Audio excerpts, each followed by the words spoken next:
Hello and welcome to your Patreon exclusive episode of predictocast. You know what we do here on Patreon. We watch a movie picked by you, the patrons, and this month we are covering one that is near and dear to my heart, but I had forgotten about it until we rewatched it, The Rocketeer. Yes, this is... Hi, I'm Brian. I'm Josh. You know who we are. You pay this. You pay for this every month. You have Josh to know who we are at this point. I don't know. Josh is the host. Sometimes I'm here. Sometimes I'm here. This was a movie when it came out, and it came out back in the grand old year of 1991. Like 1991, Skinner decided this was going to be his favorite movie ever. When I was 6 years old. Shut up. I was like, this movie is going to be great. It has a rocket pack. Rocket packs are cool. It has zeppelins. Yes. Unfortunately, zeppelins in this movie are run by Nazis. But anything is made better and more thrilling by a blimp. Everything. Airships, yeah. It's always better with blimps. And I decided, sight unseen, it's like watching the first trailer, and trailers didn't show as much back then, that this was going to be my favorite movie. And I liked it. I didn't know who Howard Hughes was back then, but I liked it. But I decided that, you know what, no matter what, I love the NES, Nintendo Power coverage of the Rocketeer game. I'm going to rent that game. I'm going to watch this movie. I'm going to rent this movie when it comes out on VHS, 2 years later. It's my favorite movie. It's good. I like it. I like it more. Actually, I probably like it more genuinely now than I did then. Yeah, I think that's probably fair to say. I'm pretty sure that I saw this in the theaters. I remember going to see this in the movie theater. Was your mother a big fan of Timothy Dalton? No, I think we just thought it looked cool, and it's a Disney movie, so it is very mumuch like a live action cartoon. But it's the cool era. I was thinking about this. It's the cool. A lot of people give Disney a lot of shit. And yes, they have their problems. I still like going to Disneyland. It's fun. I still like some of the Disney stuff. It's fun. Whatever. Yes, I know there's issues. But it feels very different from the Disney that we have now. It's not as sanitized. No, it's this weird era of Disney movies where they still had there were still some stakes, there was still some weird stuff going on. I mean, guys get folded in half. We have W.C. Fields as a walking pervert. Oh, yes, that shot from W.C. Fields' point of view where he's just staring at Jennifer Connelly's tits is crazy. And by the way, while he does that, we as the audience also get to stare at Jennifer Connelly's tits. We are his eyes in that second. How many movies have a W.C. Fields POV scene? This movie does. Not many. This movie absolutely does. I mean, there's a Disney feeling about it, where it's just kind of slick. Oh, yes. Really, it is 1938. It's like the idealized version of the late 30s. Yes, it's very idealized. Also, I don't think there are any black people in this movie. Not that I saw. Yeah. And, we could still use the Nazis as villains, and it wasn't like, oh, wait, Nazis are really horrible. They always were. Yeah, they always were, but this was that era where it was okay because they're gone, right? They're just not around. Yeah. But man, I had forgotten that real life human being weirdo rich man Howard Hughes is just a fucking character in this movie. This movie, which is famous bald people with hair, the movie. Yeah, it is weird that he is that he's sort of the guy who designed the rocket pack. I was reading some little bits of trivia about it, and I guess in the comic, which I don't think either of us read any of the comics. I didn't know anything about the comics until way later after I'd seen the movie. But I guess in the comics, it was made by a comic character, some bigger comic character, but they couldn't get the rights to use him in the movie, and so they decided to go with Howard Hughes instead. I think it was. God, I'm gonna look it up because it'll drive me crazy if I can't figure out who it was. Oh, it's Doc Savage, the Man of Bronze.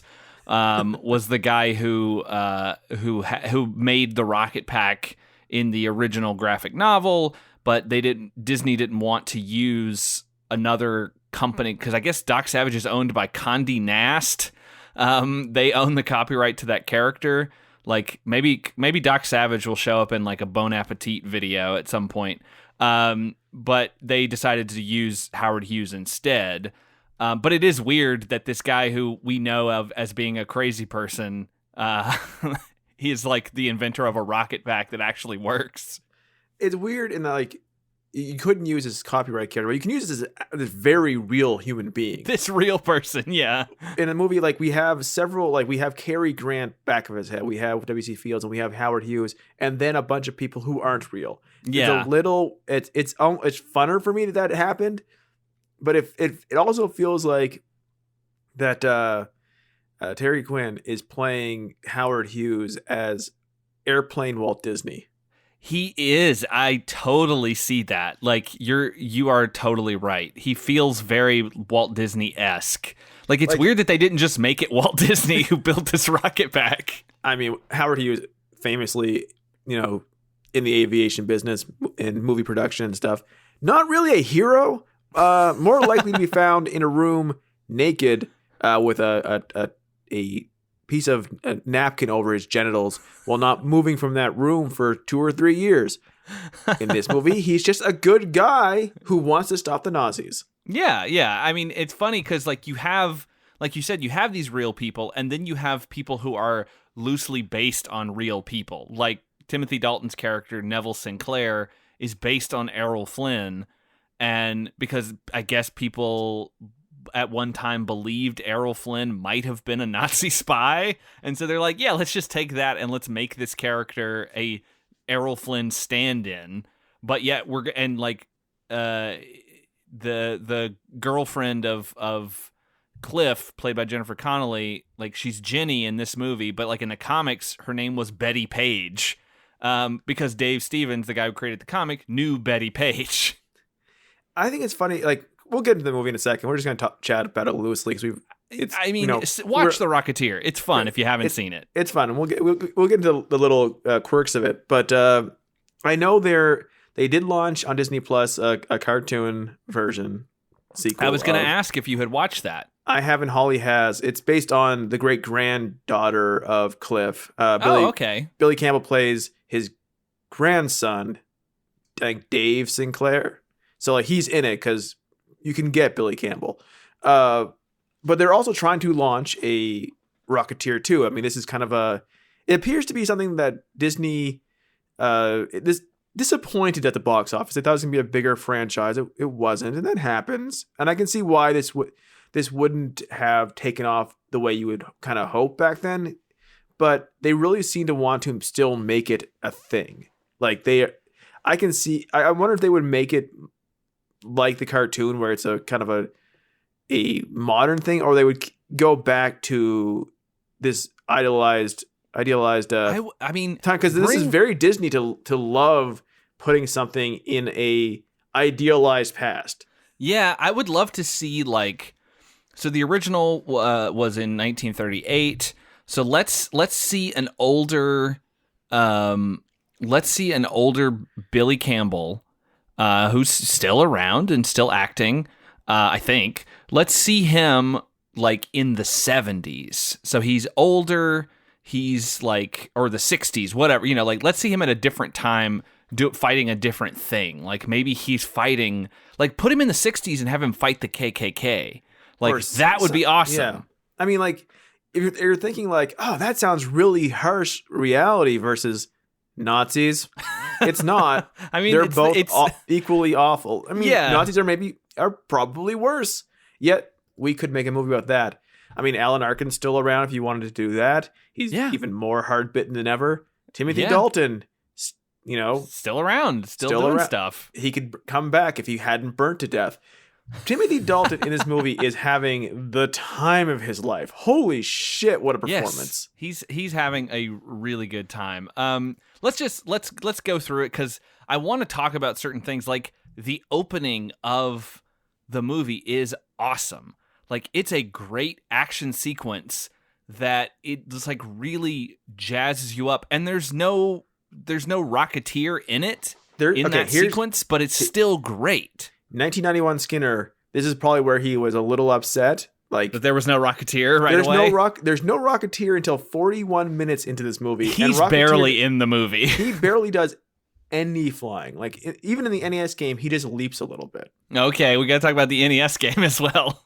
But yeah, like, there is very little Rocketeering in the Rocketeer. It was probably very expensive. Industrial Lights and Magic did this movie. They did a great job, honestly. Yeah, really the effects are pretty good overall. Like, there's a couple of like green screen, blue screen shots that are a little dodgy, but probably for the time they looked great. And there's a couple of moments where there is a dude, real person, just leaping off the wing of a plane into the air. And I don't know how they filmed that. I guess the guy had a parachute on or something, but there's no green screen there. Like, the dude is really jumping off of the plane when he tries to save that clown flying.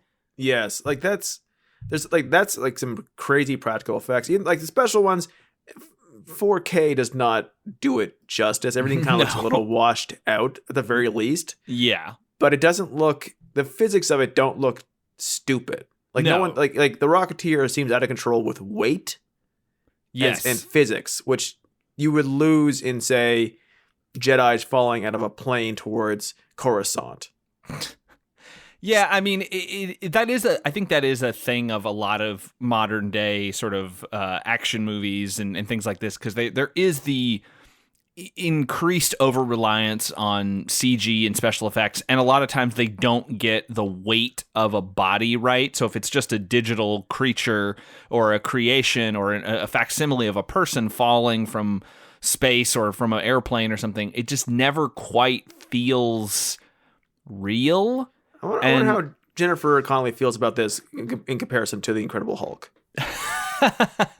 Yeah, I mean, I doubt that she has positive feelings about probably either movie, but I mean, I think maybe she might like this one more.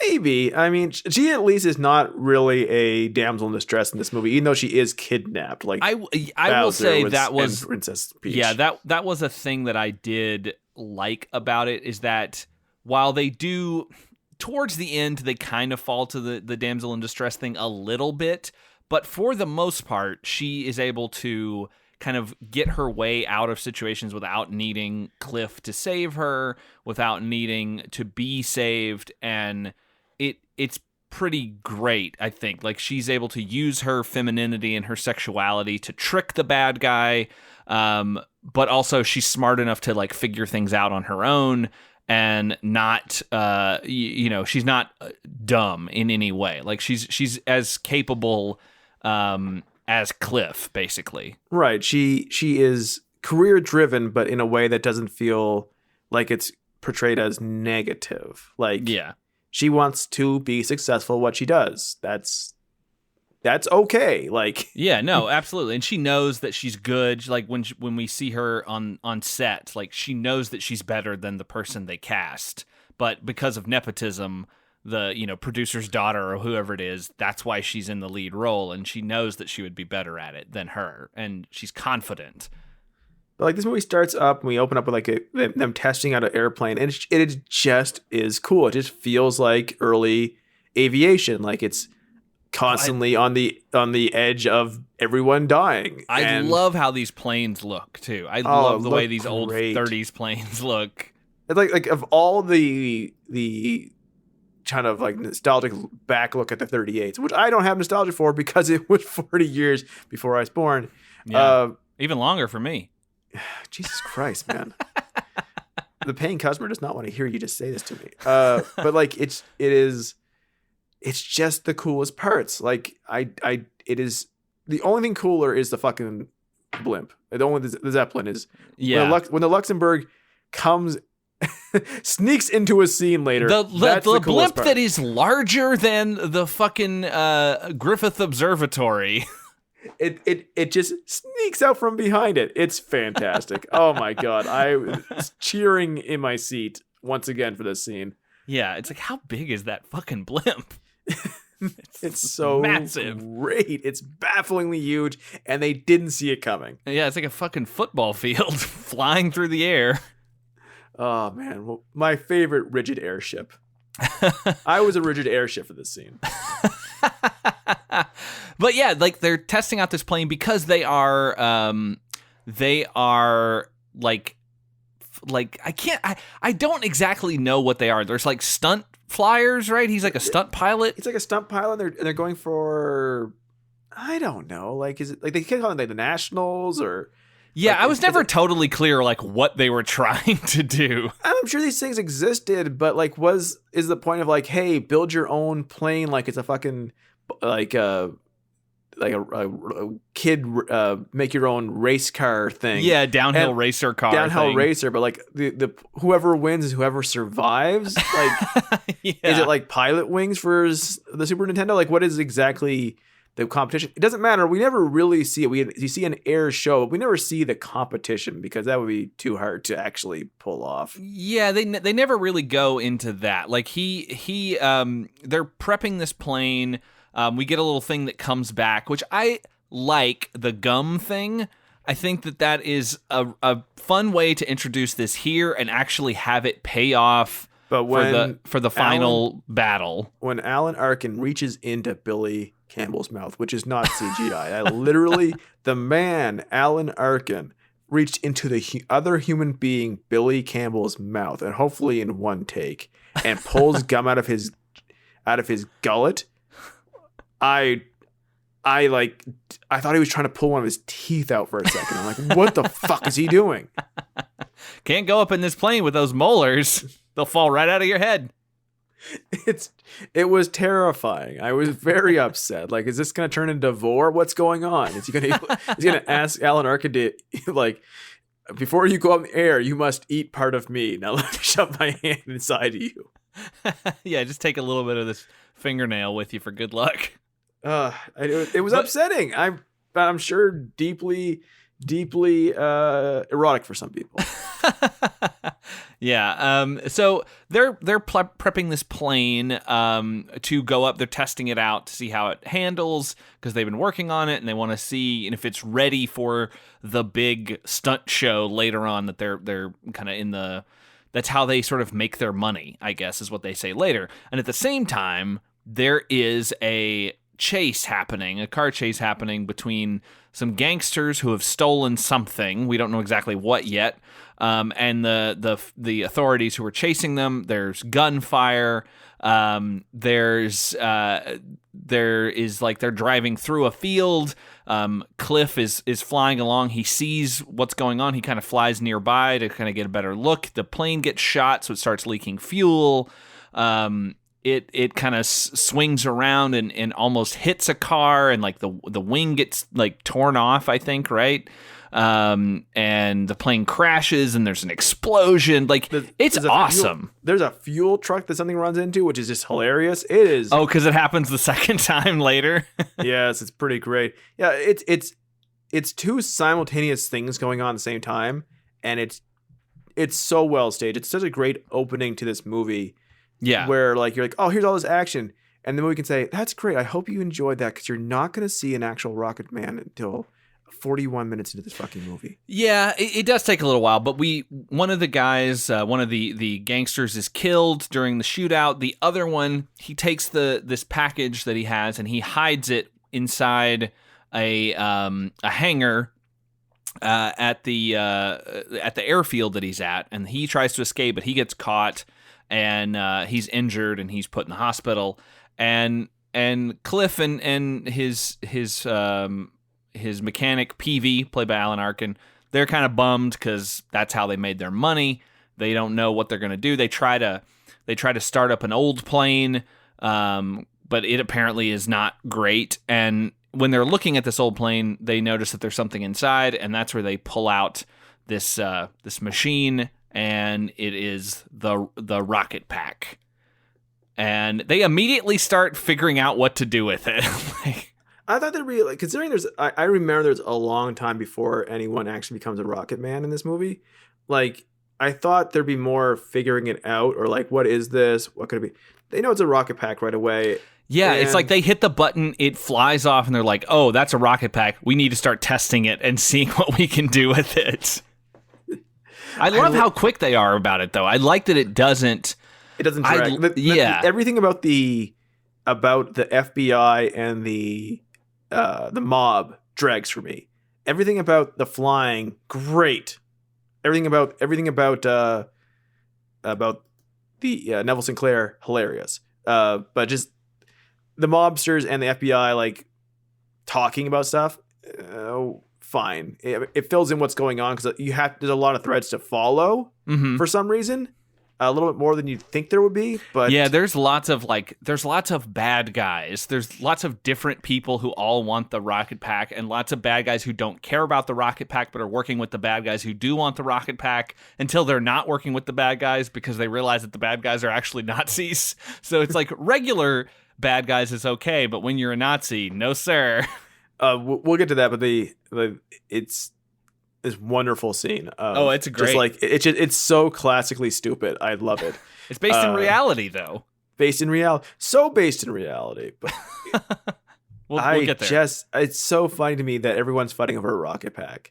Yes, it's very silly that this is the thing. And when we can jump around because I hope that people have seen this, but when we get to that cartoon later where they talk, like where the Nazis have put together this propaganda cartoon about like having all of these rocket packs and they're going to use it to take over the world. I was kind of like, how would they do that? I still don't know how they would do that. Here's how you could defeat this army that they're mind you, it's just a cartoon mock-up of what's going to happen. You would have all your soldiers point their guns in the air and shoot these people who aren't in armor. Yeah, they would fall to their deaths over. Yeah. It'd be like clouds of just Nazis falling from the sky. I do love the idea that this movie, that the Nazis' ultimate goal, Europe was just a stage. Their ultimate goal is America. Yeah. That is not true, but whatever. Well, you didn't know at the time, you know. It was like, well, I don't know that that they're not going to come over here with their rocket packs and their giant zeppelins. And sure, America stayed out of the war for years while other countries died, and we're basically almost sympathetic to the Nazis at times. But until the Japanese bombed them, they didn't do shit. But, you know, the Nazis were actually after taking over America. Yeah, as portrayed in all the Wolfenstein movies, games. There'll be a movie eventually. Eventually, don't worry. Those games are so cinematic, so they're like watching them. They're like playing a movie. There's no Mechagodzilla, not Mechagodzilla, Mecha Hitler in this movie, or Mechagodzilla. That's coming in the sequel. Hitler with his rocket pack. They kind of have to do that, though. Yeah, I mean, it would be interesting. I'm very interested to see. Like, I think the idea of him fighting like the KKK could be interesting, but I don't know. I feel like Disney is maybe a little too safe now. I think they're not going to go down that road of like I don't know what he would be fighting, like sort of a weird amorphous group. I think like he'd be fighting Cobra. Yes, it's not going to be the Nazis. It's not going to be the KKK. It's not going to be, you know, something else like weird militias or anything like that. It's going to be like some weird, like it'll be like Hydra or, you know, something equivalent to that, like a weird group that's made up of all of these different kinds of nationalities, and they're all evil in some weird way, but it's not one particular country or one particular group. It's just a mass of weird faceless henchmen. No, it's the Rocketeer going into the Badlands of Montana and finding the crazy militias that live in the areas that the FBI and state troopers will not even bother with. Yeah. Where they're trying to build bombs, but they don't really know what they're doing. It's the Rocketeer versus like guys who are cooking meth or something. It's a Rocketeer versus guys who are camping out on government property to fight for their rights to be white guys with guns. Yeah. Very outlandish, an outsized force going against these people. Like, yeah, we're gonna send this Rocket Man in. What is he gonna do? Were you shocked by the gunplay in this movie?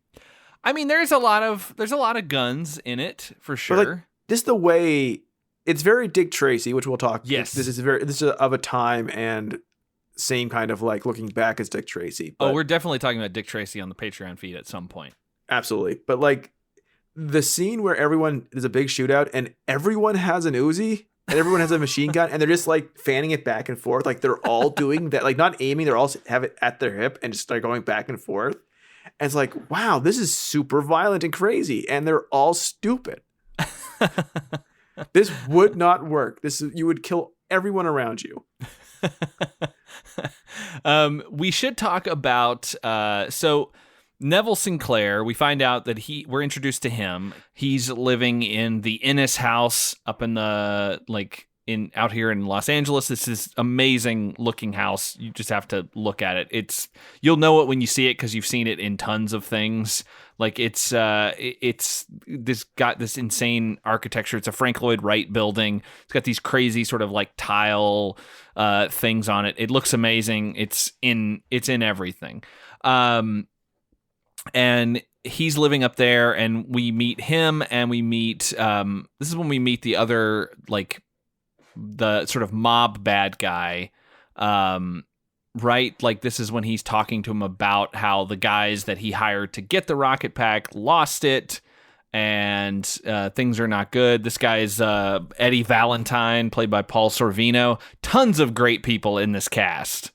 Oh, it was a great guy. Like I casually mentioned that, like that Alan Arkin is the character in this, Terry Quinn, Paul Sorvino, and possibly most amazingly, Tiny Rob Taylor as Lothar. Oh yeah, we got to talk about Lothar in a minute for sure. But like they're sort of arguing because Neville Sinclair is he's just an actor. He's like a nobody, and Eddie Valentine can't really wrap his brain around why he wants the pack. Like, why does he want a rocket pack? Like, what is that going to do for him? And they're pretty bad, but the gang guy who the FBI took away, he's still alive. He's in a hospital, and he wants to know what happened to the pack. But Valentine's like, that's my guy. You know, we'll figure out what he did with it. And Neville doesn't want to wait, so he sends along Lothar, this giant, monstrous goon who feels like he's out of Dick Tracy. He is. He's portrayed as he's a former basketball player, the actual actor. So he's very, very tall. I think he's also shot to be taller. Yes, for sure. But he has the biggest face. Yes, the makeup here is really good too. Like this guy doesn't look like this, but no, and like he does have exaggerated features, possibly due to size and stuff. But like he does not look anything like this is a mask, and yeah, it looks great though. It looks great, and it's so funny because everything else, this is fantastic realism in the rest of the movie. There's a Rocketeer like who doesn't catch on fire when the fire touches his boots and stuff, but this guy is literally a cartoon villain. In the middle of this movie. He's a Dick Tracy villain in this movie, and it's so great because it just gives it this little it gives it this graphic novel feel all of a sudden. Like, there are super villains involved in this. I looked him up. He is 7'1". Holy shit, that's a large person. He is a very tall guy, and he played for several basketball teams. He was only in the league for a couple of years, but he played for teams that I don't think exist anymore. Like he played for the Washington Caps, the New York Nets, Virginia Squires, and the Pittsburgh Condors. That's a great name. Who wouldn't want to be a Pittsburgh Condor? But yeah, he's awesome. So he goes to the hospital where this guy is being held, and he kind of sneaks in, and the way he moves is amazing too because he's so tall, but he's got like when he goes into that hospital and he kind of creeps over to the door and puts the chair underneath the knob so no one can come in.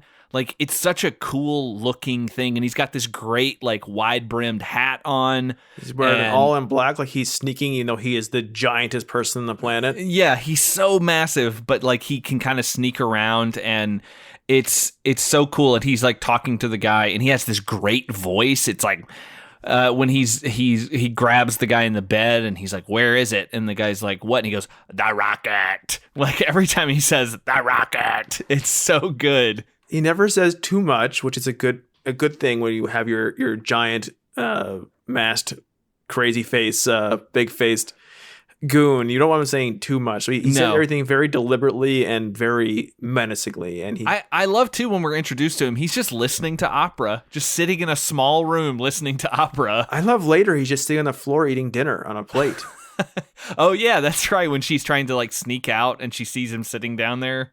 Yeah, he's having dinner. Like, this is a guy who, he's crazy, but he just has his own existence beyond his work. Yeah. And there's nothing, considering he's working for the Nazis, there's nothing Nazi about him. No, and there's nothing like even hinted that like in a different movie that had even crazier Nazis, he'd be like a Nazi experiment. Yeah, I could see them going that route, but it just seems like he's just very loyal to Neville Sinclair. Like, you could imagine like a whole scenario of maybe they worked together on a movie at some point, or maybe Neville Sinclair met him in his travels and he was like, I like this guy, or maybe he helped Neville Sinclair out in a weird situation, or maybe he is a Nazi experiment. You'd never know. Like, there's a point where Neville thinks he dies and Neville seems upset. He's like, yeah. Lothar. He's like Lothar. He's like, Lothar's his buddy. Yeah, like they are friendly, and he seems, yeah, you're right, because when he comes swinging down into the thing, he's like, oh, man, like, that's my friends. So many people fall out that window. It's so funny. Yeah, so he gets the information from the guy that the rocket pack, he left it at the airfield, so that's where they're going to go trying to figure it out. Around this time, we see Jenny on set as she's an extra in Neville Sinclair's like this Robin Hood-esque kind of swashbuckling film, and she's not feeling great because she wanted the main role, but she didn't get it, and things have not been going well between her and Cliff. And Cliff comes to set. He's an idiot. Kind of. Cliff is an idiot, by the way. Yeah, he fucks up stuff pretty bad here. He knocks over part of the set, and this gets her fired until Neville Sinclair overhears Cliff telling her about this rocket pack. And it's like, you're a dumbass, Cliff. Do not tell her where people can hear you. He is a dumbass, and he just wants to impress her. But it's like such a weird coincidence that Sinclair, who happens to be there, she happens to be on the set, Sinclair happens to be this Nazi who wants this rocket pack, and the guy who found it just happens to show up and tell her about it. And he's just if I hadn't been there, I wouldn't have heard it, and there would be no movie. The amount of coincidence in this movie, and like the small world where, because we are ranging from the height of Hollywood royalty to some guys in a field that I guess is in California. Yeah, it's out in the valley somewhere. Out in the valley somewhere. Like, these people would be lifetimes apart. And yet they run into each other, and they're like, and also, here's another question I have for you. At this point, he knows Cliff has the rocket powered thing. Everyone is trying to get Jenny, because Jenny would know where it's at, instead of Cliff. Yeah, they kind of like, Sinclair knows here immediately. They really, like, the whole plan from everyone from this point on is like, well, Jenny's involved. Let's get Jenny so Cliff brings it to us. It's never, let's go get Cliff and beat the shit out of him until he tells me where it's at. Yeah, because it's like, you know that this guy who you heard talking to Jenny, like, he's, so Sinclair can approach Jenny and try to get more information out of her, but they already know that the rocket was left at an airfield. Lothar already has this information, so like, yeah, he can go to get it. He's like, I need more information from Jenny. you know specifically who has it. Yeah. Like, you know a location, and you know that the guy who probably knows where it is. So like, just go there, find that guy, and least, get it from him. Howard Hughes just goes and gets them. You know what I mean? Like the Nazis and the gangsters like do this whole just like weird walk around to like get to it. And, like, well, maybe that's the movie's way of saying that the gangsters and the Nazis are really dumb. I mean, yes. Also, like, with his wig on, fucking Dalton here, like, he looks so much like Manny Patinkin in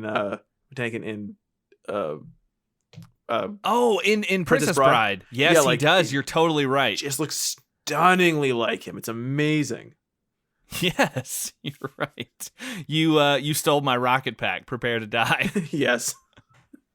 I can't say enough. Like he's doing a really good job in this movie. It's so good. Like his performance here is sort of similar to his performance in Hot Fuzz, where he is just leaning into the silliness of it all and like really relishing being a villain. Yes, like, because there's scenes where he's just like a suave celebrity and it works, but when he's just by himself and he gets his basically, you know, his Dalton smile on, he's like, he just radiates sliminess. Like, oh yes, he's the most untrustworthy guy on the planet. Yeah. Yeah, he's awesome. And so we finally get to a point where we're gonna see the Rocketeer at this point finally, because basically there's an air show happening. They have a plane that they're gonna send out, but Cliff was late, I think, right? Isn't Cliff late? And so they send the plane up with the clown in it instead. The clown kind of took over it. His name's Malcolm. He's not a character, but like to save the group from being humiliated, I guess, he goes out there and he hasn't flown in a couple of decades, and he's almost smashing into everybody else. And the plane is shitty. And And like, he's gonna die. So he needs to become the Rocketeer. We've seen a scene before this where they test the rocket on a basically mannequin and it shoots into outer space. So between then and now, they figured out if we put a helmet on with fins with a spoiler on it, like, that'll be the rudder, and that you can fly by twisting your head. All right, I gotta say, now that we're talking about it, this helmet fucking rules. I love the way that this guy looks. Like, it's such a simple outfit, but I love it. Like, I think it looks so cool. It should be pointed out that the theatrical poster for the Rocketeer may be one of the greatest theatrical posters ever made. It's so amazing. Like, the cool Art Deco style, and like, it should have sold the movie to everyone. Period. Like, it is like no irony, no sarcasm. It is phenomenal. It is the design of the Rocketeer is great. In image, it's even better. And the poster has this great illusion of motion and Art Deco, and it just is wonderful. It's a great, like, this is why I fell in this movie, love this movie before the movie even came out. The character of the Rocketeer, the design of it is amazing. It's so good. Yeah, it just looks super cool. And like, from what I've seen of like the comics and stuff, they like nailed the way it looked. Like, this was a very good transition from page to screen with this character in his look. I mean, he's just wearing like a flight jacket and that's it, and this cool helmet, but like, it works so well, and it's such a cool looking uniform. So what do you think of Billy Campbell as the main character? Because I was reading out the studio wanted a bigger actor to sell this movie, and they decided the director wanted Billy Campbell. Yeah, he's got great hair. He doesn't have a lot of presence. There was a trivia bit that basically said he wanted it so bad that he went out and got his hair cut like the character from the comics, so that they would be more inclined to hire him. His hair is phenomenal in this movie as well. It's just incredible hair. He's a very handsome man. Yeah. I think if it was a bigger star, this movie would have made more money. Probably. If you had a bigger person in the role, like, I think there was some bit that I saw on IMDb, I think, about There was a possibility of maybe Johnny Depp being involved, which I That don't know would've if I really sucked. like. But there was a lot of like other big names in contention for it, and he just ended up getting it instead. I think it's interesting to look at it from perspective of now of like what they did with Captain America, which is a guy back in the days of the old wars. Same director too. Same Joe director. Johnston did both. Yeah. Yeah. So like, I think some lessons were learned as far as making the white bread character stand out a little bit more. Yeah. Like both movies have very good costuming, which is great. You have to nail that. But I think they needed to do more than make Cliff. I don't know. He just isn't a character so much.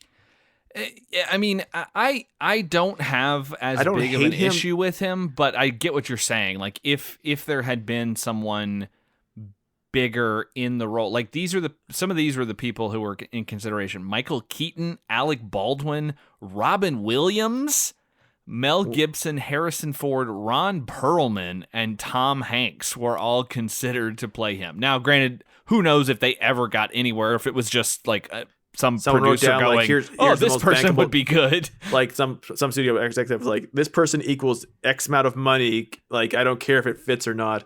I don't think those would have worked. Like, he has the right look for it. Yeah, he definitely feels like a guy in the 30s.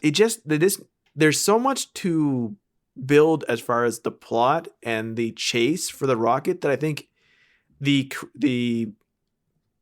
character of Cliff kind of gets lost as far as having moments to build up who he is. Other than he loves Jenny and he's insecure.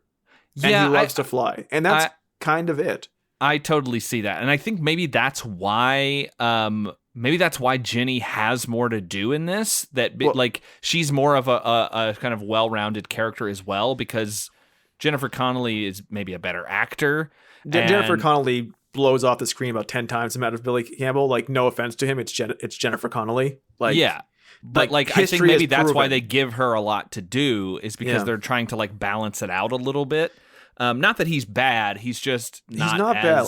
It's just there's just something about it where I walked away from this movie like I was thinking about Jennifer Connelly, thinking about Timothy Dalton, I was thinking about Lothar, of course, and even Terry Quinn versus the actual Rocketeer, like out of costume. When he's out of costume a lot of the movie, and it's just a little like it's very Iron Man 3-y in a way, like where he's not really Iron Man much in that movie. Right, and it's just like if you're not going to put him in costume a lot, which I understand they don't like putting masks over heroes' faces because they're paying for the face, and it's so dumb. It's weird. Well, I think now they would be more inclined to be fine with putting him in a mask more, because like you have actors who are more open to doing stuff like that, like to being hidden away and like letting, like, I mean, The Mandalorian, obviously another Disney property where Pedro Pascal's in a fucking mask the entire show, half the time because it's not even him playing the character, but like you had that Dread movie from a couple years back where Carl Urban is in the mask the entire movie, never takes it off. Like I think actors are maybe a bit more into doing that because it forces them to act with their whole body and not just their face. They don't get to rely on that. Now I know, you have to have the face sometimes, but I think actors are fine with like experimenting a little bit more now than they are about like, you can't cover my face because then no one will know I'm in the movie. Well, every time especially in like the later ones, like there's so many of the Captain America scenes in other in the Avengers movies and ones that he's not the star of, where Chris Evans is just wearing the suit with no mask. I'm like, that's just fucking the studio. Like, no, we're not paying to cover up Chris Evans' face. Like, yeah. Like, he is like, if you look up Captain America on fucking Google, 90% of the pictures of it are of Captain America with no mask on, which, hey, then it's handsome. Yeah.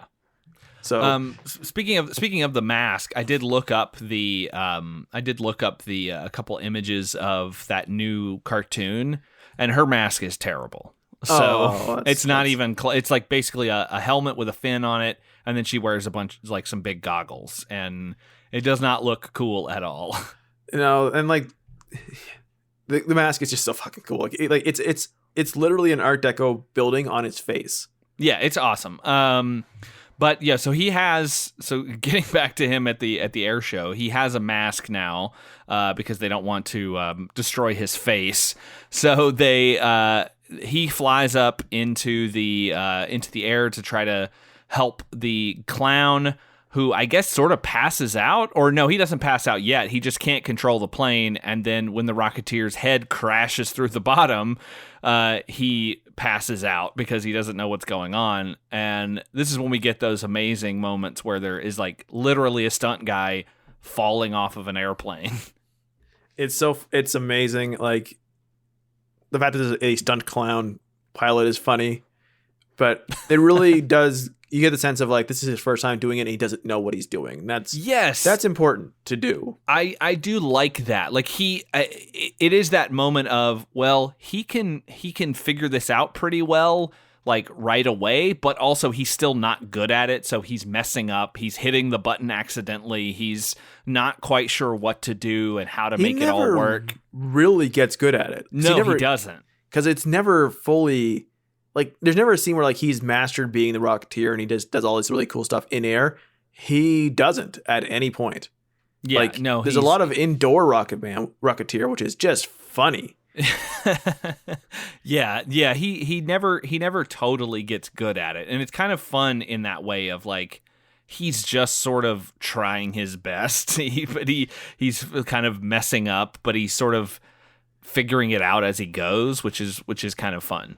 Which leads to one of my favorite scenes is that, like, after they landed, the press have taken video footage of it. On their cell phones. Their cell phones. We have this one of the press guys like, "Are you getting that? Are you getting that?" And he's like, "I don't know what it is, but I'm getting it," because you had to have that line in. And he lands, and like PV's there with his car. And they see cars coming after them. They think it's the press coming to hound them. I think it's actually the mob. Yeah, it's the mob, because the mob happened to see him. They're there at the air show, I guess.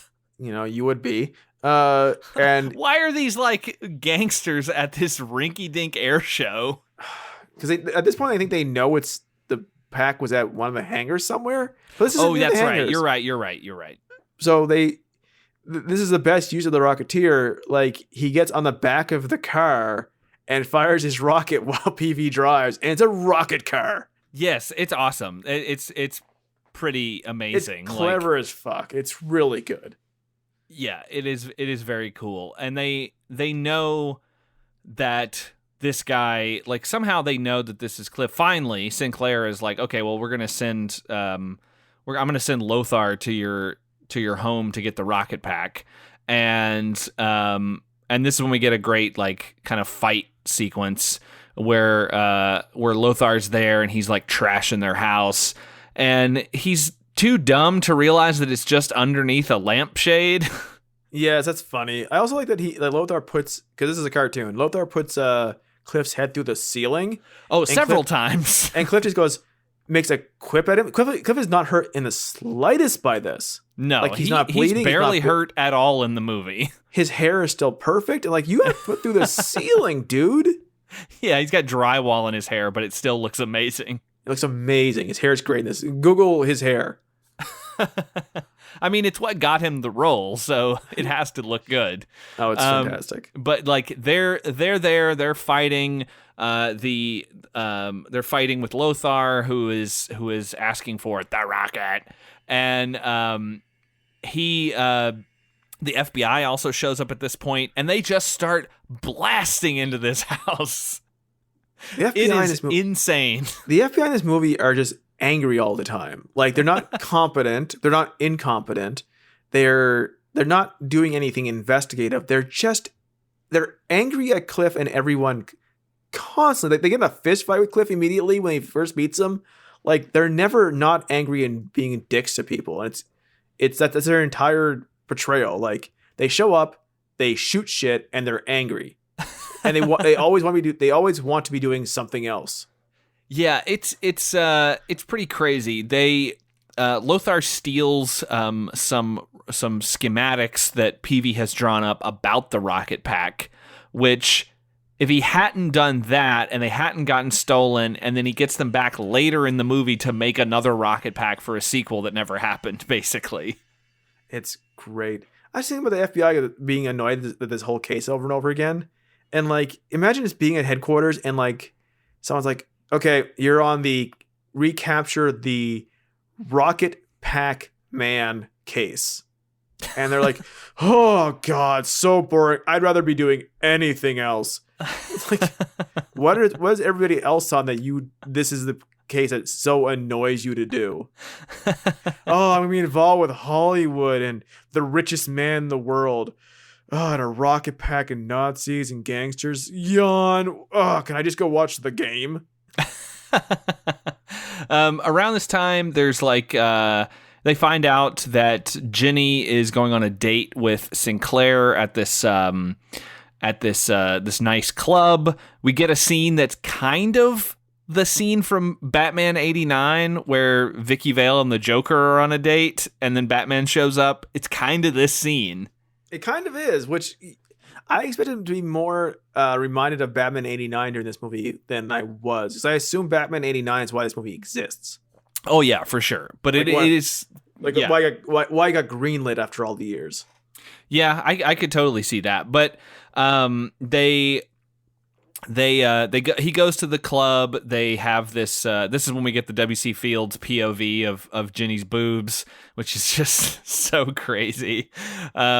And Cliff comes out and he kind of he tries to he gets her away from the table with Sinclair, and he sort of tells her that he is the Rocketeer. And then there's a big blowout. The gangsters arrive, and there's a lot of shooting, and Jenny gets kidnapped, and it's a whole thing. Was he fly through like a dumbwaiter into a bathroom, and he's like, like he doesn't like. There's so much in this movie where he just does stuff inside where he just uses the propulsion to go through things faster, which is clever use if you don't want to spend a lot of money on him flying scenes. Yes. Where he can still be the Rocketeer. He should be setting everything on fire. Like everything. So we should talk about that. I mean, you already kind of alluded to it and brought it up that that's sort of cartoonish that his legs aren't immediately set on fire when that rocket pack turns on. But this design of this thing, it looks cool, but also it's impractical. It would not work at all. Like every time he turns it on, we have scenes of Alan Arkin as Peavey just being knocked backwards by 20 feet by the just force of it. It would also destroy. And they do they do other stuff like, oh, we tried other things and people blew up, but this one works. And it's like, it's still shooting fire at his legs. Yeah. Like, have you ever been near a candle? Fire's hot. Yes, it is kind of wild that they never address that. Like, oh, I tweaked it so that the flames shoot at a certain angle so that it still lifts you up but doesn't burn your legs. It would burn his legs. And they never even say like, oh, I put on like fireproof pants. He just has his pants he was wearing. Yeah, he has his outfit that Brendan Fraser would later wear in the Mummy movies. Exactly. He's wearing an aviator / mummy hunter outfit. Yeah. Oh, Brendan man. Fraser also stole his haircut from this movie. Yeah, he did. Let's have a Rocketeer Mummy crossover. Jesus Christ! Why was Brendan Fraser never in a Rocketeer movie? Yeah, that would be. He's literally the guy. Yeah, that would. He actually would have been a good. I think this was before his big break, or right around the same time as his big break in Encino Man. But so he wasn't quite at the same status yet. But like a couple years later, he could have played this role. Like, put this into developmental hell for another 7 to 8 years and cast him as it. It is a fucking hit. Like, if it comes out right around Mummy time with Brendan Fraser as a Rocketeer, this thing is money. Yeah, he would have been a great Rocketeer. Like, this could have happened instead of the Mummy, and then we would have gotten 3 of them. Like, great. And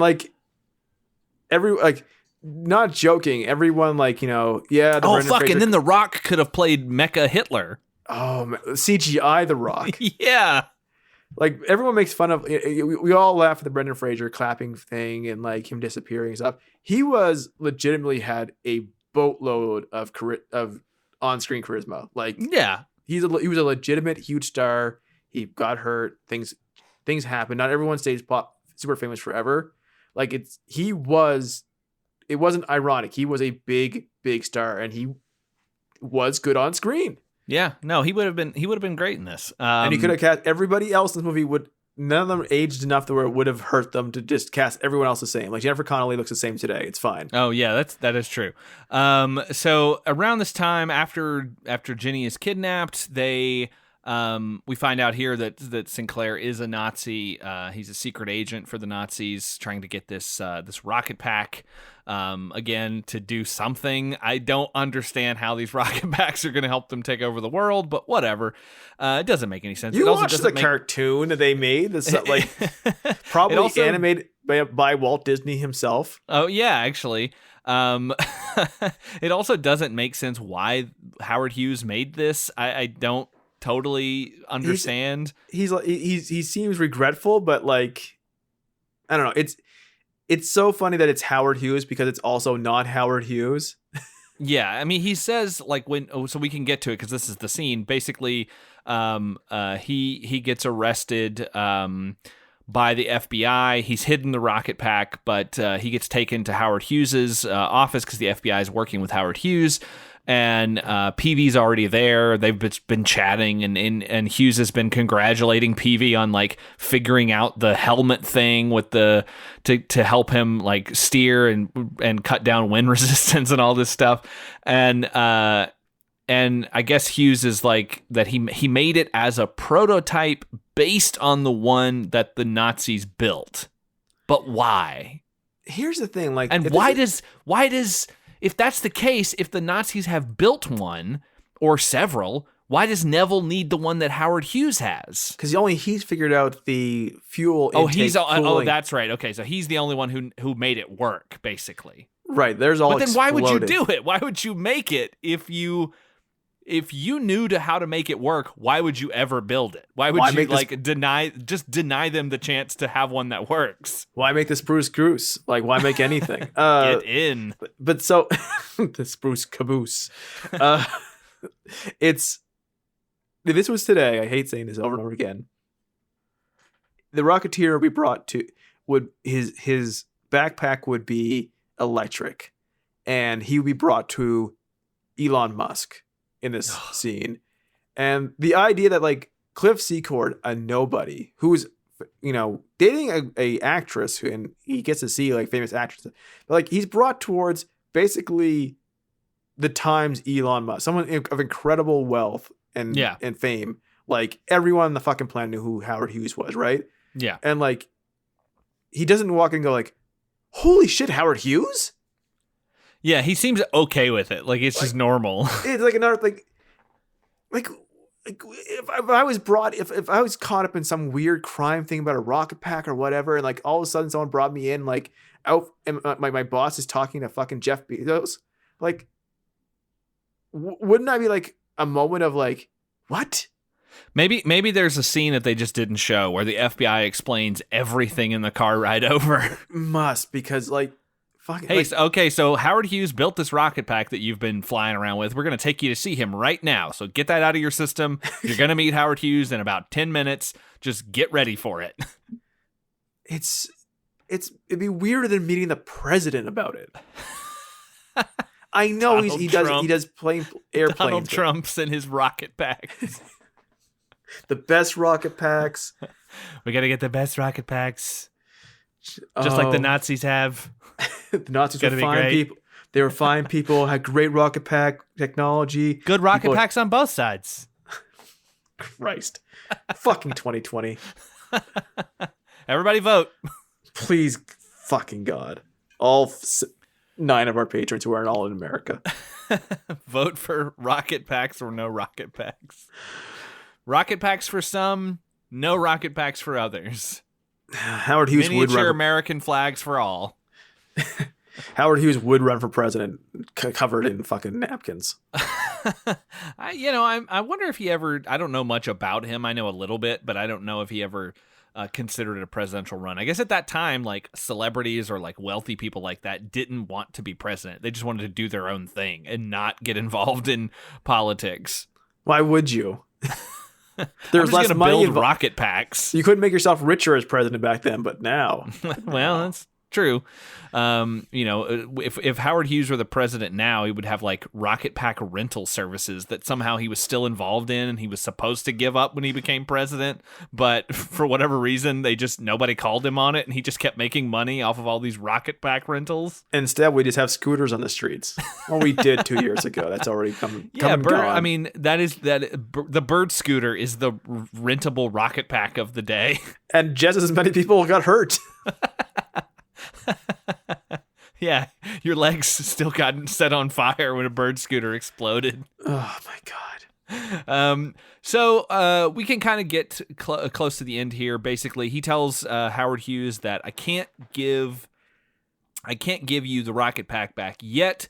I'm almost positive that the Nazi spy that you were tracking has to be Sinclair, and because he wants the rocket pack for some reason.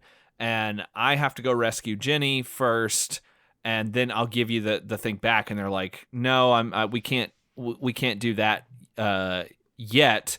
But he escapes. He uses a scale model prototype of the Spruce Goose as a glider. So he glides out of the space and is able to escape somehow. Again, this is very Batman-y, where he uses his grappling hook to slide them away, and no one thinks to like fire a gun at him or jump up and grab him or anything. And we get this moment where it wouldn't make sense if you didn't know who Howard Hughes was and you didn't know what the Spruce Goose was, because we have him going, damn it will fly. It's like, okay. Like, as a kid, no idea. Yeah. 91, that Simpsons episode with Burns and the Spruce Caboose and telling Smithers to get in, hadn't happened yet. That was my first, I should figure out who the fuck this is a parody of. That had not happened yet. So I did not know who Howard Hughes was. Also, he's an American. Why would I care? Good point. So we're basically at the big showdown at the end here. They go to meet at the Griffith Observatory, and he wants the rocket pack. He's got Jenny at gunpoint, and the mobsters are all there. And at this point, Cliff lets loose the secret that Valentine is a Nazi, or Sinclair rather is a Nazi, and Valentine is like, "Oh yeah, I don't fuck with Nazis, my friend.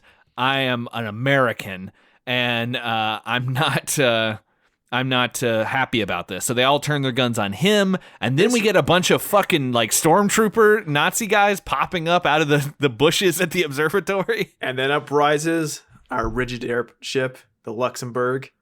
Yeah. Because it's been on a peace tour across America, which only Cliff Secord knew was truly actually not good. He's the only one who knows that Nazis are actually bad. I mean, it's such a weird thing to think about. Like, I don't know if this is based in reality or not. I don't think that it is. Did the Nazis send a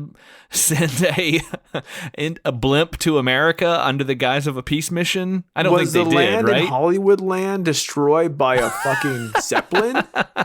Well, the only reason I ask is because the whole thing about the mafia kind of turning on the Nazis, like that was kind of I think that is based in reality. There's a little bit that I read that basically says the real life gangsters didn't like fascism. And here's what they basically helped out with the American law enforcement and rooted out Nazi spies in America. That's great. They should do that. It reminded me of, and this is for me very specific and kind of unrelated, when in the WWF Survivor Series, the team against the foreign menace of Ludwig Borga and Yokozuna needed an extra person, and they had, because there was an injury to one of the Steiner brothers, and they had to recruit the Undertaker, who then opened his long duster to show an American flag behind it, because even though he was dead, he still had American Pride. Speaking of American Pride, right at the end here, when they take Jenny up to the blimp and the Rocketeer goes after her, he sets an American flag on fire with the flame from the rocket pack. It's amazing. It's a great image of him standing in front of the American flag, but then he shoots on that rocket pack and that flag goes up in flames. I love the fact this movie ends on a zeppelin. Oh, it's super cool. It's where this movie should have ended. Like, it's I feel great. like they made it against the Nazis so they could have a fucking airship.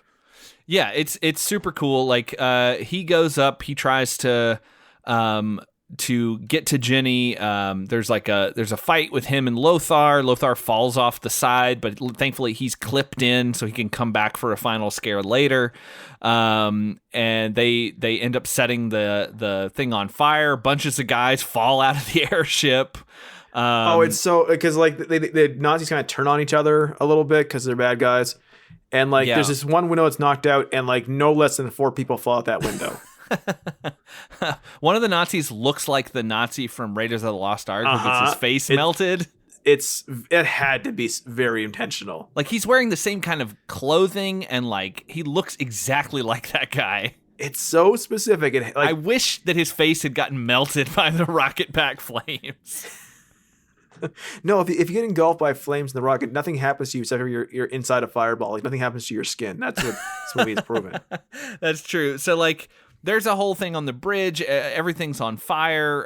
The ship is gonna blow up at some point. They know this.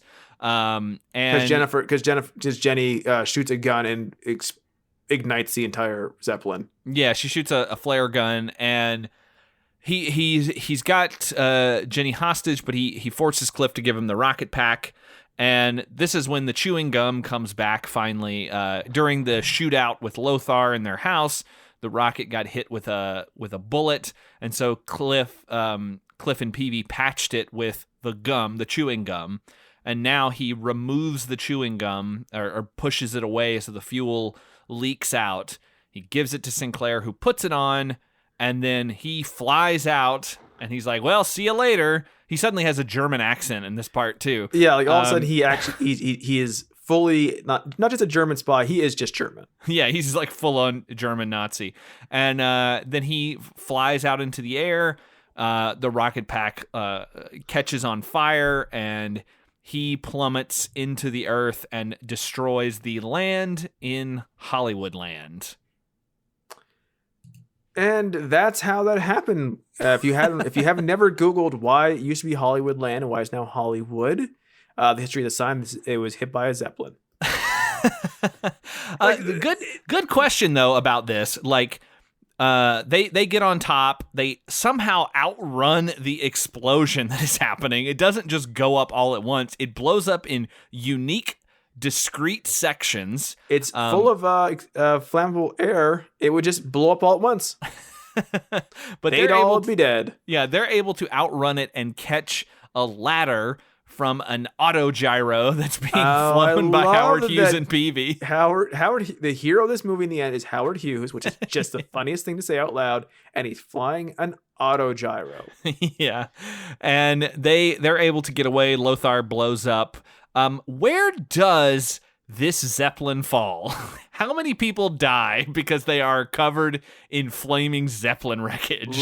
California is not a very populous state. It's a lot of empty land. Dog cafes, which we haven't talked about. Okay, that'll be the bonus thing at the end. Besides the NES, is the dog cafe.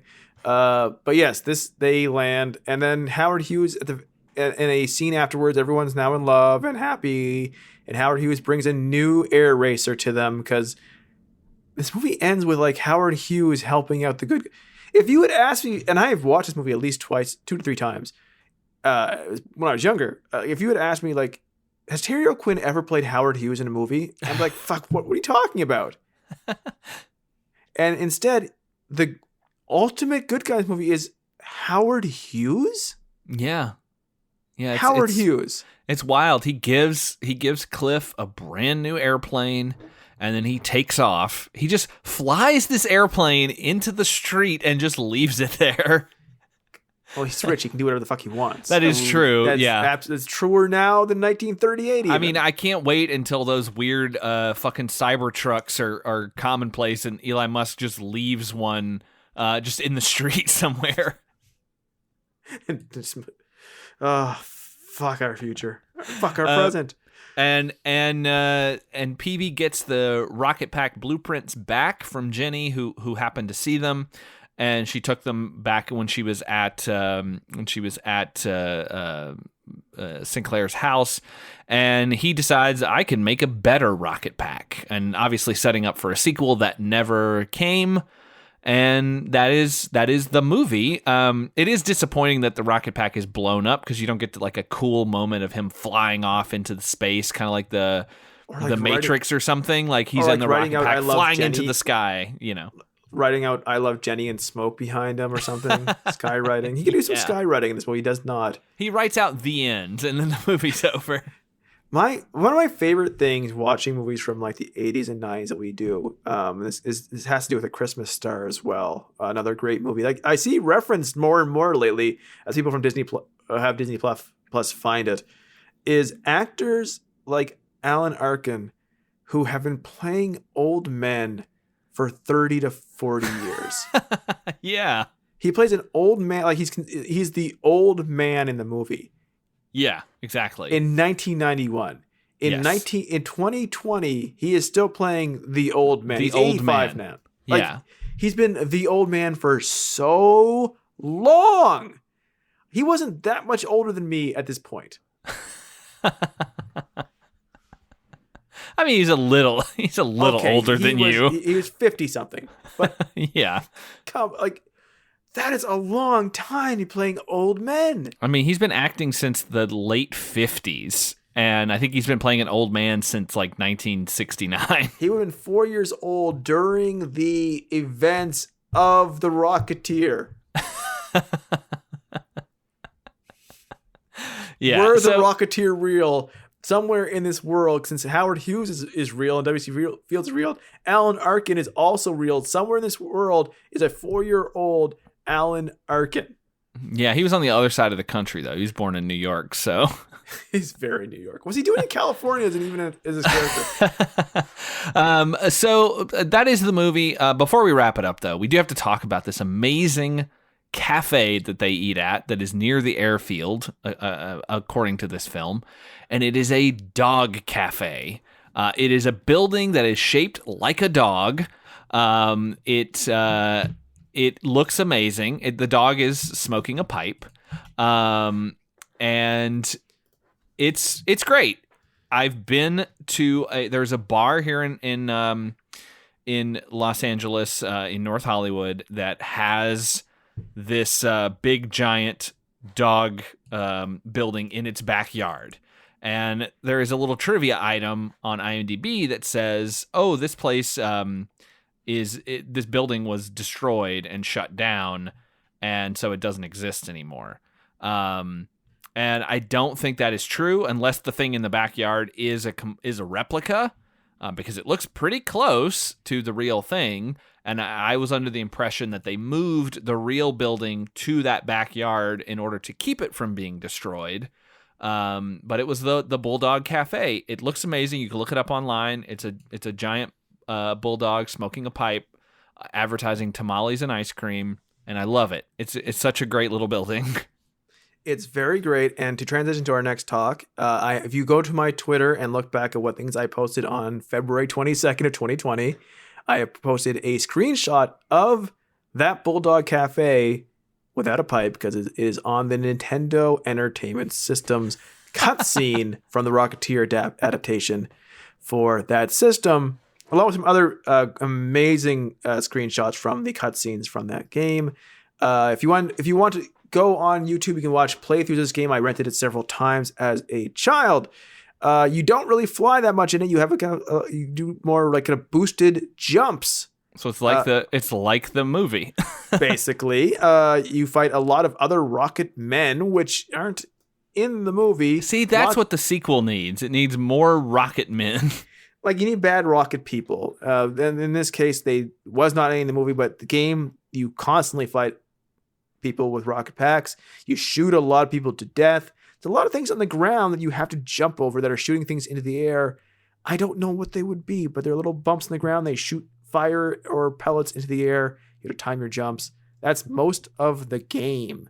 But please go out of your way to see the cutscene screenshots of this game that are supposedly like, I have a picture of Jenny and Cliff kissing at the end of the game. If you beat the game, if you have a game genie and have infinite lives or invincibility, and you have beaten the game, you get this amazing cutscene where it is the most romantic kiss you will ever see. And I think that's the perfect place to wrap up this bonus episode for the Patreon supporters. We hope you enjoyed it. And if you don't know, you can pick the movies that we cover here on Patreon. We put up a poll on our Patreon page. You can vote on the movies that are there, and you get to just help decide what we talk about. However, next month we're doing something a little different. You're going to have to stay tuned to see what we do. We will reveal what's coming, but we have a very special theme month coming next month that I think Skinner is very excited about, and hopefully you will be too. I can't... Knowing who listens to our show, and I have a good idea of the cross section in general. There are a lot of silent listeners based on the numbers versus our feedback, which fine. I don't need the feedback to live because it's scary. Someone made a video game based on one of our podcasts, and I still don't know how to even mentally handle that. But I think it will hit squarely in what they would also like us to cover. Yeah, I think so. I think, and if nothing else, it'll be fun for us, I think. Yes, so look forward to that. Look forward. The next 2 months are going to be pretty crazy. April will also be a crazy month. We have one of our patrons who has paid for the month, and I'm very excited about what's to come there. So, you know what? If you're sad and depressed, don't worry, man. Things are looking up. And until next month, when we're back doing this all over again, I've been Josh. I have been Skinner. And we predict you'll join us. Thanks for being a Patreon supporter. Thank you so much, you poor souls. Now I'm going to strap on my rocket pack. Your legs are on fire. Someone get Howard Hughes in here.